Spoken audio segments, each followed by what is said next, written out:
Mainly আমরা চিন্তা করি যে হ্যাঁ, আমাদের ক্ষেত্রে অনেকেই হচ্ছে স্কলারশিপে আবেদন করে।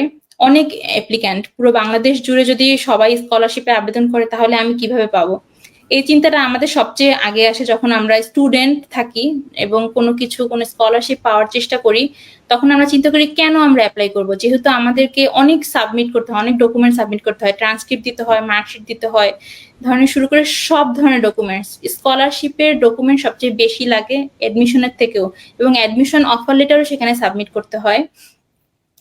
এছাড়া হচ্ছে প্রত্যয়নপত্র দিতে হয় ইউনিভার্সিটির। এরপরে যদি সুপারভাইজারের সাথে যোগাযোগ থাকে, সুপারভাইজারের হচ্ছে অফিসিয়াল যে কাগজটা সেটা দিতে হয়। তো আমরা চিন্তা করি এটাই যে আমি এত কষ্ট কেন করব? এখানে তো আমার পাওয়ার সম্ভাবনা নাই বললেই চলে। কারণ আমরা সবসময় নিজেদের উপর ডাউট করি। কিন্তু এখানে মেইনলি যে বিষয়টা স্কলারশিপের ক্ষেত্রে সবকিছু আছে একটা অ্যাপ্লিক্যান্টের IELTS স্কোর আছে, সেই স্কোরের ভ্যালিডেট টাইম আছে, অফার লেটার আছে, তারপরে তার অনার্স শেষ হয়েছে। এই ধরনের অ্যাপ্লিক্যান্ট খুবই কম থাকে যার একটা কমপ্লিট প্রোফাইল আছে।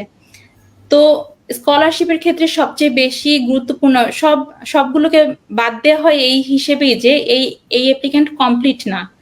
সো আমাকে আগে দেখতে হবে যে কমপ্লিট অ্যাপ্লিক্যান্ট কিন্তু খুব বেশি থাকে না, মানুষের কমপ্লিট অ্যাপ্লিক্যান্ট কিন্তু খুবই কম থাকে।